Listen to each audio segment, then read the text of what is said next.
السلام علیکم ورحمۃ اللہ وبرکاتہ۔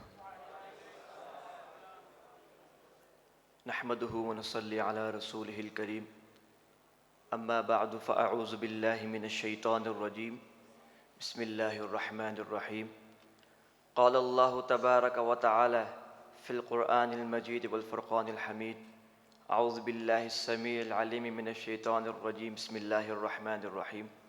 تلک حدود اللہ ومن يتعد حدود الله فقد ظلم نفسه۔ وفي الحديث حديث القدسي قال الله تبارك وتعالى أنا عبدي ظني، أو كما قال عليه الصلاة والسلام صدق الله العظيم۔ میرے انتہائی عزیز و قارب، دور دراز سے آئے ہوئے مہمان، چاہے وہ علماء کرام کی صورت میں ہوں، چاہے ان کا تعلق دنیاوی تعلیمات سے ہو یا دینی تعلیمات سے ہو، ایک پلیٹ فارم، ایک فکر آپ حضرات کو دی گئی، ایک سوچ آپ حضرات کو دیا گیا، ایک راستہ آپ حضرات کے سامنے ہے، ایک فکر آپ حضرات کے سامنے ہے، ایک تعلق امت کو جوڑنے کا آپ حضرات کے سامنے ہے، ایک تعلق پورے قوم و ملت کو یکجا کرنے کا آپ حضرات کے سامنے ہے کہ کس طرح قوم و ملت ایک ہو جائے، دینوی اور دنیاوی حضرات اور دینوی دنیاوی تعلیمات کو مد نظر رکھتے ہوئے کس طرح ہم اور آپ ایک پلیٹ فارم پر جمع ہو جائیں۔ آج کا موضوع کچھ مختلف ہے، آج کا موضوع کچھ علیحدہ ہے۔ میرے پیارو، فکر امت، قوم کو ایک ہونا، قوم کا یکجا ہونا، ملت کی فکر، اسی کے ساتھ قانون کی فکر۔ جب قوم و ملت ایک ہوگی، ان کے قوانین کیا رہیں گے، ان کے ضوابط کیا رہیں گے، عدالت جو ان پر قانون نافذ کرے گی وہ قانون کس طرح نافذ ہوگی۔ جگہ ایک ہے لیکن اگر اس جگہ پر تمام لوگ وہی کام کرتے رہیں، بندے بدلتے رہیں، تو اس کا کوئی فائدہ نہیں جب تک ہم قوم کی فکر کو نہ تبدیل کر لیں۔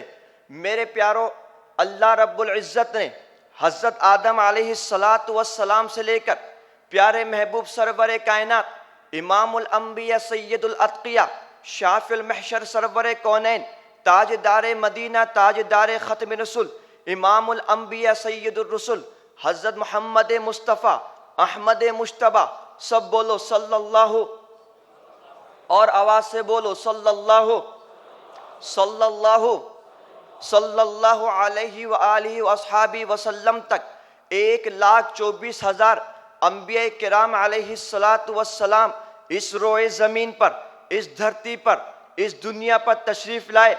مقصد کیا تھا، مطلب کیا تھا، ارادہ کیا تھا، کلمہ کون سا تھا؟ رب تعالیٰ نے ان کو وہی فکر عطا کری جو حضرت آدم سے لے کر آقا دو جہاں کی فکر تھی۔ ان کی کیا فکر تھی؟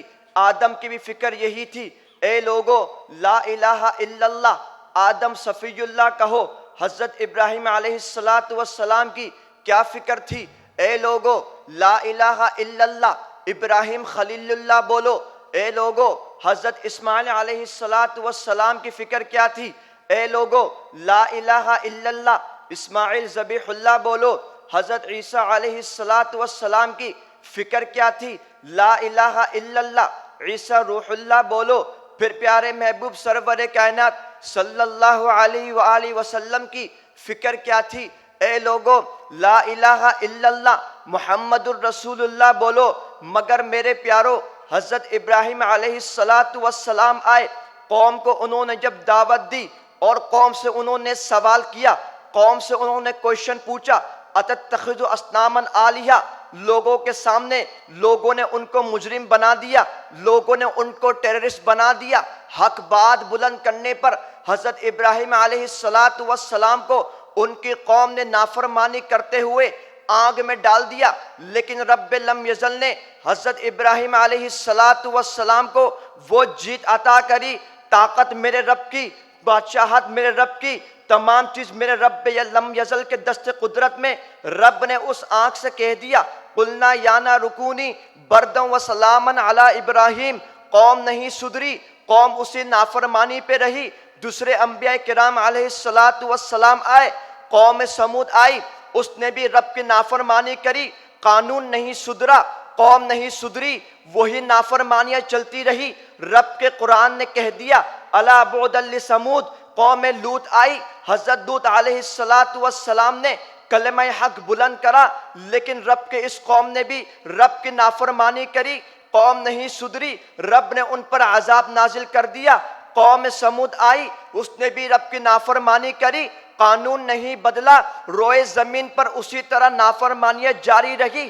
اس کے بعد حضرت عیسیٰ علیہ السلام کی قوم جو عیسائی کہلاتی ہے، جو نصارہ کہلاتی ہے، حضرت عیسیٰ علیہ السلام کو پھانسی دینے کی سزا میں، پھانسی دینے کے اس پر انہوں نے ایک افواہ پھیلا دی، میرے رب نے عیسیٰ علیہ السلام کو آسمانوں پر اٹھا لیا۔ حضرت موسیٰ علیہ السلام کی قوم بنی اسرائیل نے رب کی نافرمانی کری، وہ دنیا نہیں سدھری، وہ قانون نہیں بدلا، نبی آتے چلے گئے، قوم کی نافرمانیاں اسی طرح چلتی چلی گئی۔ نوح علیہ السلام کی 950 سالہ تبلیغ کی محنت میں صرف چند افراد ہی ایسے تھے جو قبول اسلام ہوئے، اس کے علاوہ رب نے تمام کو اپنے عذاب دے دیا، ساری قوم ختم ہو گئی۔ قوم سمود کو رب تعالیٰ نے عذاب دے دیا، وجہ کیا تھی؟ قوم لوط کو رب تعالیٰ نے عذاب دے دیا، وجہ کیا تھی؟ قوم ہود کو رب تعالیٰ نے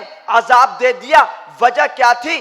وجہ ایک تھی، رب تعالیٰ کی پابندی کا خیال کرنا، قانون کو بدل دینا، مگر کوئی بھی اس کا پابند نہیں رہا، رب نے آسمان سے عذاب نازل کر دیا۔ لیکن جب میرے پیارے محبوب آمنہ کے لال جگر، عبداللہ کے نور نظر، سرور کائنات امام الانبیاء صلی اللہ علیہ وآلہ وصحبہ وسلم اس روئے زمین پر تشریف فرما ہوئے، دنیا جہاں نے دیکھا پہلے لڑکیوں کو زندہ درگور کر دیا جاتا، لیکن میرے نبی جب آئے تمام قانون بدل گئے، ان بیٹیوں کو سر میں بٹھانے جانے لگا۔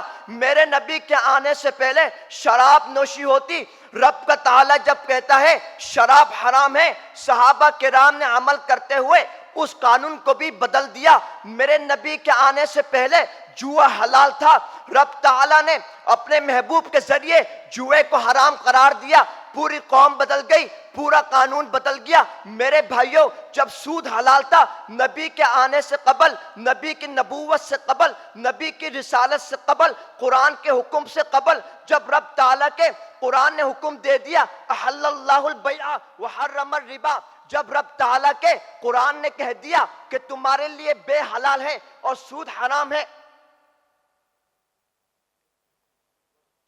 سود حرام ہے، رب تعالیٰ کے اس فرمان کو لے کر صحابہ کرام نے عمل پیرا ہوئے۔ میرے پیاروں، حضرت آدم سے لے کر عیسیٰ علیہ السلام تک امت نہیں بدلی، فکر نہیں بدلی، امت تو بدلتی گئی، سوچ نہیں بدلی، امت بدلتی گئی، نبی بدلتے گئے، لیکن جو قانون میرے رب نے بھیجا دنیا پر اس پر عمل نہیں ہوا۔ لیکن میرے نبی کے ان جانثار صحابہ کرام نے جن کو اسلام کی سربلندی کے لیے، جن کو نبی آخر الزماں کے حکم کو ماننے کے لیے پہاڑ پہ جانا پڑا، نبی کے یہ جانثار پہاڑ پہ چلے گئے، ان کو سمندر میں کودنا پڑا، نبی کے جانثار سمندر میں کود گئے، ان کو اپنا ملک چھوڑنا پڑا، نبی کے جانثاروں نے مکہ چھوڑ دیا، ان کو حبشہ کی طرف ہجرت کرنا پڑی، نبی کے جانثاروں نے مکہ سے مدینہ کی طرف ہجرت کری، مدینہ سے حبشہ کی طرف ہجرت کری۔ اس کی وجہ کیا تھی؟ وجہ یہی تھی کہ اسلام کی سربلندی کے لیے، نبی کی سربلندی کے لیے وہ لوگ میدانوں میں کود پڑے، وہ لوگ میدانوں میں چل پڑے، اپنا گھر بار لٹا دیا، اپنی جان مال لٹا دی، اپنے قوم کو لٹا دیا۔ انشاءاللہ جب تک ہم اس دنیا میں قائم ہے اسلام کی سربلندی کے لیے، ہم بھی انشاءاللہ اپنی جان کا نذرانہ دیتے رہیں گے۔ میرے پیارو، آخر وجہ کیا تھی؟ اب اس وجہ کی طرف آتے ہیں۔ آخر میرے رب کے قرآن نے ان کو اولئک هم المفلحون کیوں کہا؟ رب کے قرآن نے ان کو اولئک هم الصادقون کیوں کہا؟ رب کے قرآن نے ان کو اولئک هم المؤمنون حقا کیوں کہا؟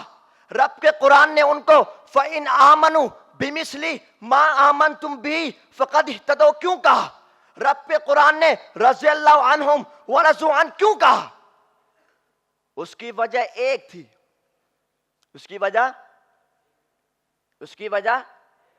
ایک وجہ تھی. وہ وجہ کیا تھی؟ انہوں نے ہر چیز کو، اپنے اولادوں کو، اپنے گھر بار کو، اپنے اہل و عیال کو، ہر چیز سے سب سے زیادہ مقدم، سب سے زیادہ جو ترجیح دی وہ دین اسلام کو دی. بات سمجھ آ رہی ہے؟ سب سے زیادہ جو ترجیح دی. اور آج ہم لوگ کس معاشرے میں ہیں؟ ہم لوگ کس سوسائٹی میں ہیں؟ ہم لوگ سیٹ تبدیل ہو رہی ہے، وزراء تبدیل ہو رہے ہیں، لیکن دھوکے بازی ختم نہیں ہو رہی. ٹھیک ہے نا؟ اور وہ تمام چیزیں تبدیل نہیں ہو رہی. نام کی آزادی سے کام نہیں چلتا میرے پیارو. ہمیں کام کی آزادی چاہیے.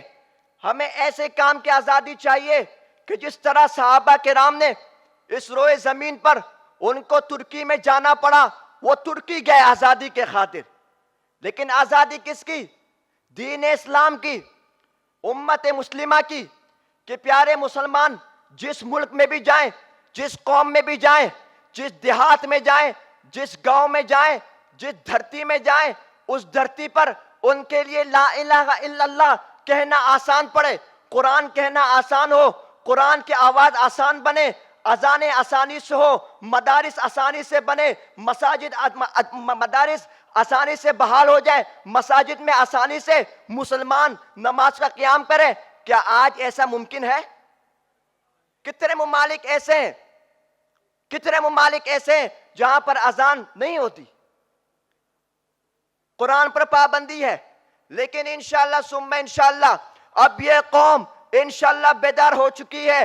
اب یہ قوم انشاءاللہ حضرت حنظلہ کے نقش قدم پہ چلتے ہوئے، یہ قوم حضرت حمزہ کے نقش قدم پہ چلتے ہوئے، یہ قوم حضرت ابوبکر کے نقش قدم پہ چلتے ہوئے، یہ قوم حضرت عمر کے نقش قدم پہ چلتے ہوئے، یہ قوم حضرت عثمان کے نقش قدم پہ چلتے ہوئے، یہ قوم حضرت علی کے نقش قدم پہ چلتے ہوئے اس تمام قانون کو بدل کر انشاءاللہ اسلام کو نفاذ کریں گے انشاءاللہ ثم انشاءاللہ.